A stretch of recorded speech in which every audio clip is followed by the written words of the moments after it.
Go to patreon.com/tiltedtripodmedia.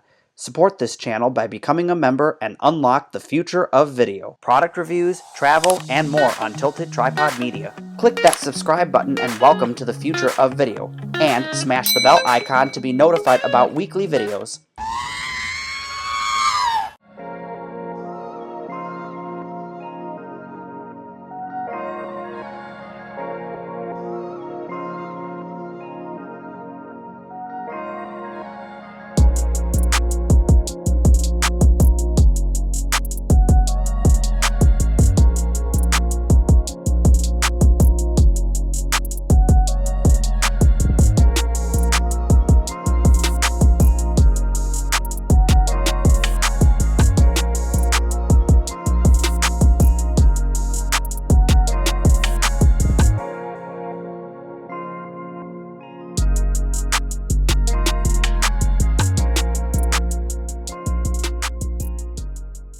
All stores will close inside the St. Louis Outlet Mall in Hazelwood. The city confirmed tenants received notices from the property's owner, a New York-based realty group. Renters must be out by June 17th. There is a possibility the current owners could sell the land once it's vacated. There are talks with the development group behind an indoor-outdoor sports complex previously planned in Chesterfield. The advantages are numerous. First of all the infrastructure is in place. Not only all the road access, but all the parking lots, all the lighting, all the everything is already in place. Secondly, it's right on the highway, so it has easy access. It's also very close to the airport. Cabela's and the Ice Zone in the Outlet Mall will remain open. The St. Louis Blues practice at the Ice Zone. Welcome to a very special episode of the Urbexstead Mall series. I'm Chris, and I'll be your guide as we take one last look at the St. Louis Outlet Mall, also known as the St. Louis Mills Mall. Our adventure begins on the 22nd of August, 2019, as I visited the St. Louis metro area during a very dark, gloomy, and rainy day. But that's not the real reason for the sad tone of this video. That's because these are the final hours of the St. Louis Outlet Mall. So join me as we relive the final hours of the St. Louis Outlet Mall and give it a proper farewell and send-off. I recall somewhere in the depths of my memory banks stopping over in a major city and grabbing a hotel near the major airport and then going, I wonder what there is to do around here since I still have several hours before I need to head to bed. So I began looking for malls in the nearby area and I stumbled upon this really large mall, and it intrigued me not only because of its size but its fancy decorations. I remember walking inside the mall and being amazed at how busy, large, and opulent the mall was. This was somewhere around 2009 if I can recall. Immediately upon re-entering the St. Louis Outlet Mall, I knew that this was the one. This was the one I had visited so many years ago.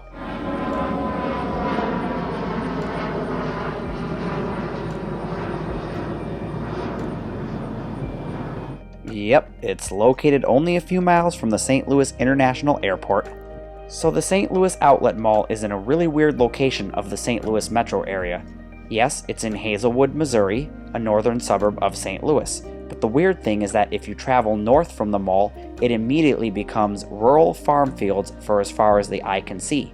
Traveling east, west, or south, you're immediately engulfed in the St. Louis metro area. The St. Louis Outlet Mall was located in Hazelwood, Missouri, just off Route 370. This mall was originally developed by the Mills Corporation, and this is a prime example of the Mills Corporation at their finest. I've been to quite a few of their properties, and this is definitely the Millsiest of them all. This mall was a prototype, and its loud, over-the-top decor would become a staple in future Mills malls. The mall would open in November of 2003 and have 200 specialty shops and 8 anchor stores. However, this mall would never have traditional anchors like most malls. Mall staples such as Macy's, Penny's, and Sears would be absent from the mall. Well, except for that random Sears outlet, if that even counts. The St. Louis Outlet Mall was divided up into 6 sections called neighborhoods, and each neighborhood would have a different theme that would contribute to the overall design and decoration.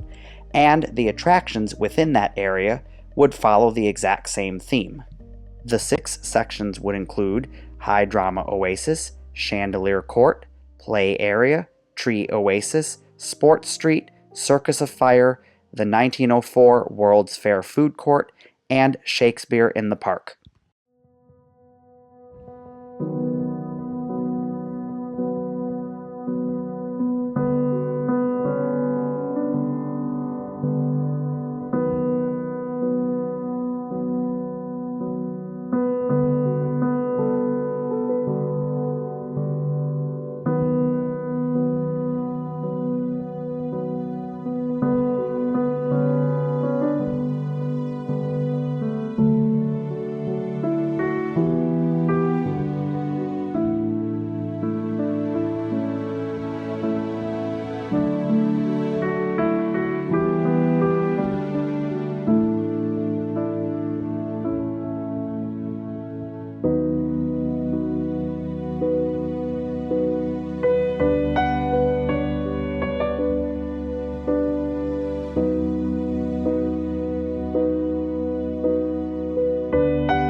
This was one of my favorite sections in the mall. Welcome to the Circus of Fire.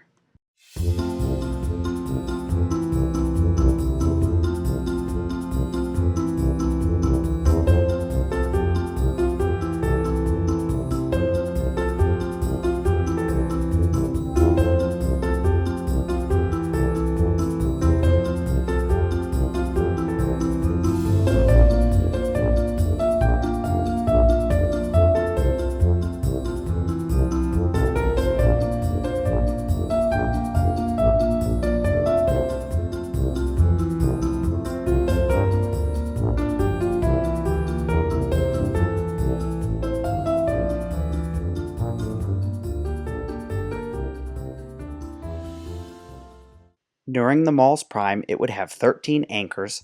Some of these would include the Ice Zone, a 1,200-seat indoor ice arena connected to the northwest section of the mall. The Ice Zone would be the official practice facility of the St. Louis Blues hockey team, but would also host public figure skating and local youth and high school adult hockey teams. The NASCAR Speed Park would include an indoor-outdoor go-kart racetrack and sometimes feature appearances by NASCAR drivers such as Kevin Havoc, having them meet with fans and sign autographs. The NASCAR Speed Park would close in January of 2014. The ESPN skate park would open with the mall. However, it did not have the correct copyright agreement to use the ESPN name with the park, which led to it being renamed to the St. Louis Mills Skate Park in late 2005. The park then closed in early 2006 and remained closed until 2007, when a new sponsor named Woodward announced that they would take ownership. Plans for that then fell through in mid-2007, and the park continued to stay closed until it was reopened with a new sponsor as Plane 9 in 2009. The park would then close again in 2015, never to reopen. So wait a minute, we gotta back up here for a second, because I know I've seen articles where the skate park stated that they could not move all of their equipment within the 30-day eviction period. So did they reopen or just abandon everything until now? I couldn't find any information stating that they reopened after 2015, and when I visited they were definitely closed, and looked like they had been for quite some time. During the mall's lifespan, it would include anchors such as Cabela's, Ross Dress for Less, Burlington Coat Factory, Circuit City, Hope Church, Bed Bath & Beyond, a really huge The Children's Place, Sears Outlet, Books A Million, Regal Cinemas, and the Midwest Clearance Center Mattress and Furniture Store.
So this brings us to the food court, and one could say this is the crown jewel of the mall. The food court was designed to pay homage to the 1904 World's Fair that was held in St. Louis. You can see this mainly in the decorations that are on the ceiling, corresponding to the theme of that year's World's Fair with spring, summer, and autumn. The section that I'm standing in right now of the food court used to have a large carousel, and I remember it fondly. It was pretty awesome. I will have some pictures of it along with all the other vintage photos of the mall at the end of the video.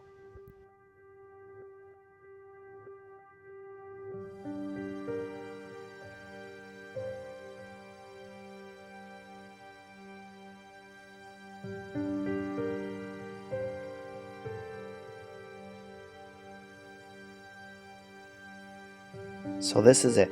This is the real reason I visited this mall back around 2009. I had been driving all day long and they had a Johnny Rockets. And Johnny Rockets is awesome, so of course I was going to stop there for a bite to eat.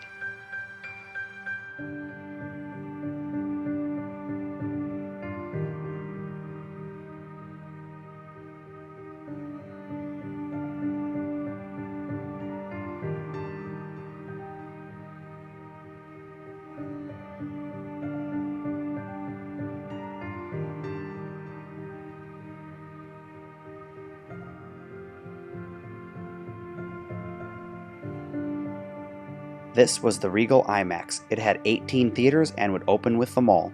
It would then close in 2018.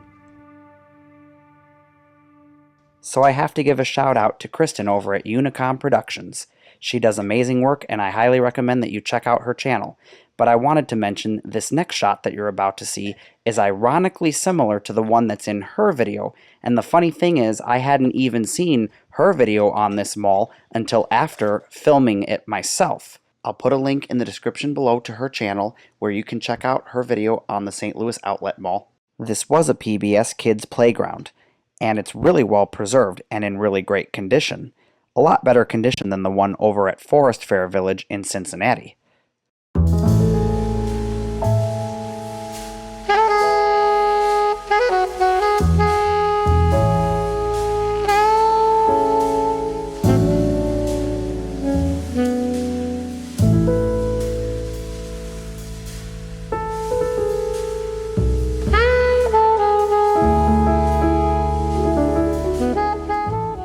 In 2009, the Circuit City that had been with the mall since the beginning would close its doors along with all the other Circuit Cities due to the company filing for bankruptcy. The Mills Corporation would merge with Simon Property Group, and in 2012 it became a bank-owned asset and thus was renamed to the St. Louis Outlet Mall. In 2019, there was a sale of the bank assets to a new undisclosed owner. Cough cough. Namdar Realty perhaps? As we all know the track record of Namdar Realty Group, on May 24th, 2019, they would announce that the mall was going to be closing and would give tenants 30 days to vacate the building. Neighborhood 6 was the only section that was actually showing neglect, and it was the only section that actually had an open store.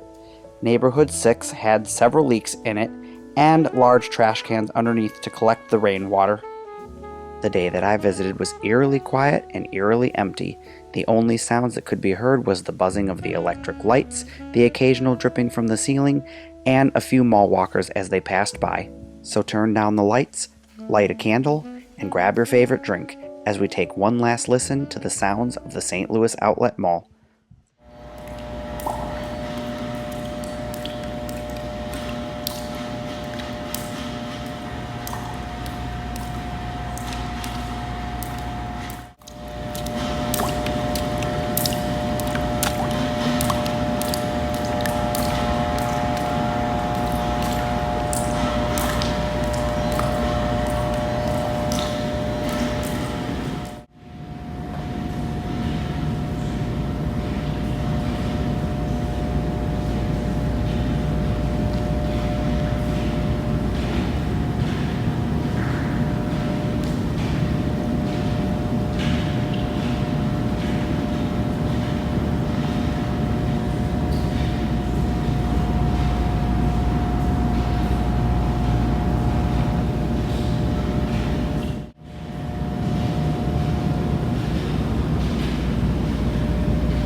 On August 22nd, 2019, the mall would promptly close at 9 p.m., never to reopen again.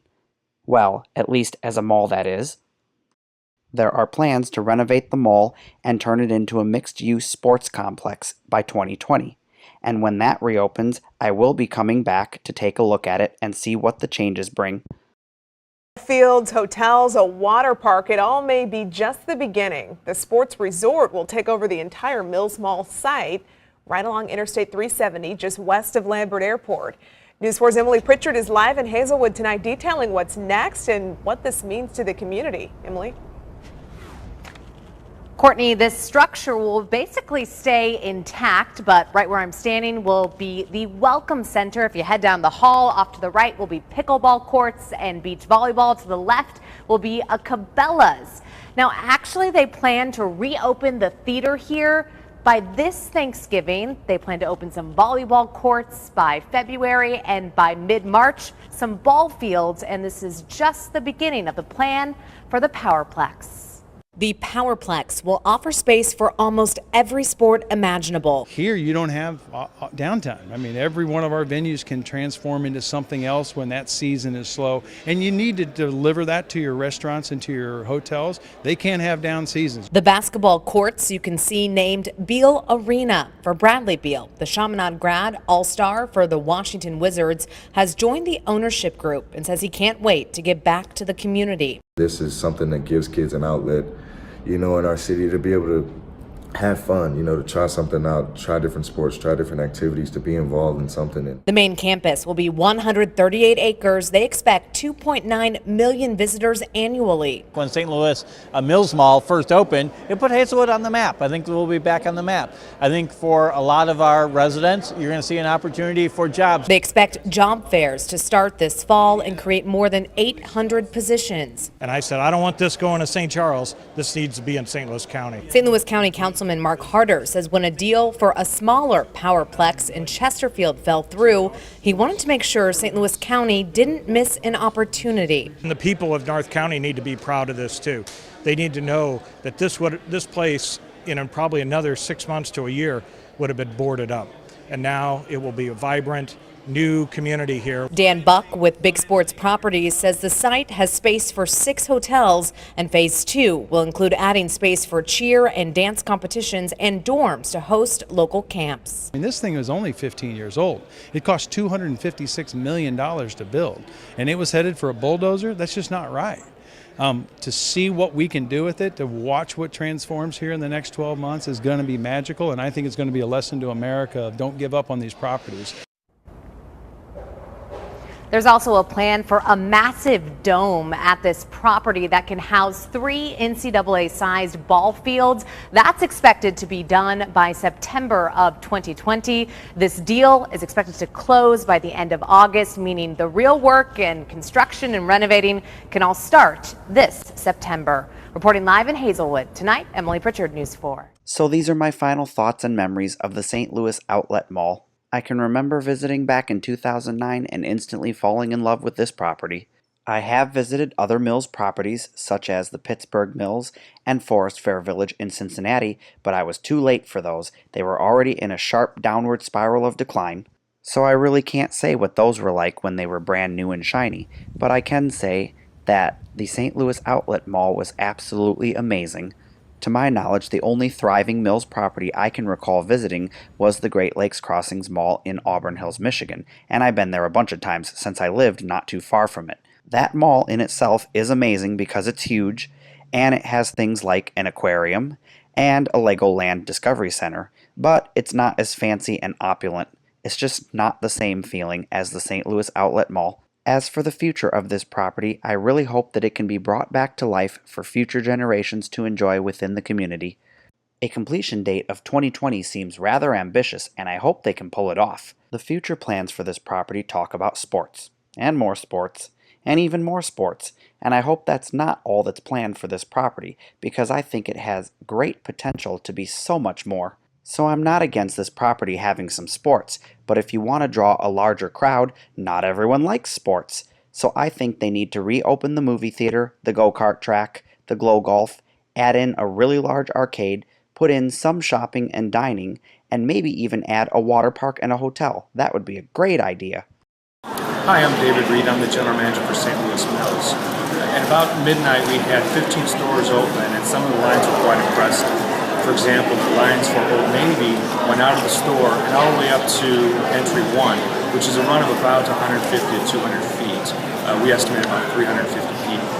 And about an hour or so after opening, the lines bank lined about 4 times behind the registers, went all the way to the back of the store, curved around, and started going back towards the entry again.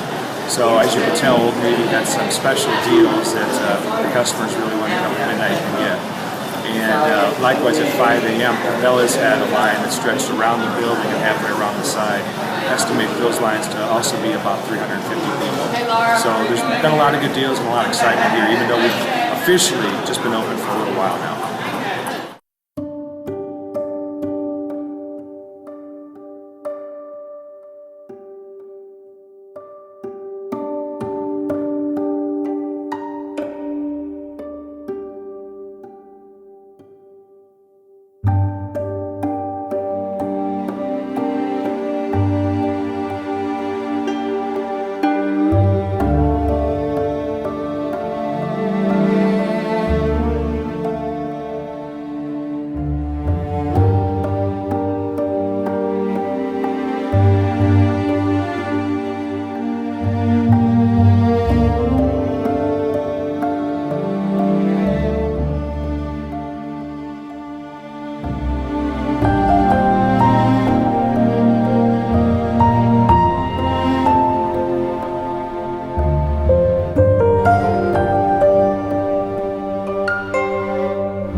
I can't wait to see what's in store in the next chapter of this property, but for now, this chapter is at an end. I want to give a big shout out to Kristen over at UNICOM Productions and a big thank you to everyone over at the Dead Malls Discord. Without them, I would have never known when this mall was really going to close. If you'd like to see more videos like this one, head on over to patreon.com/tiltedtripodmedia, join and become a member today, and help support the future of video. Without generous donations from viewers like you, these videos will cease to exist. If you've enjoyed this video and the content produced on this channel, why not hit that subscribe button and smash that bell icon so that you'll get notified about all the future upcoming videos, and then give it a big fat thumbs up. This has been another Tilted Tripod Media production here on the Urbex Dead Mall series. Thank you, and I'll see you again in the next video.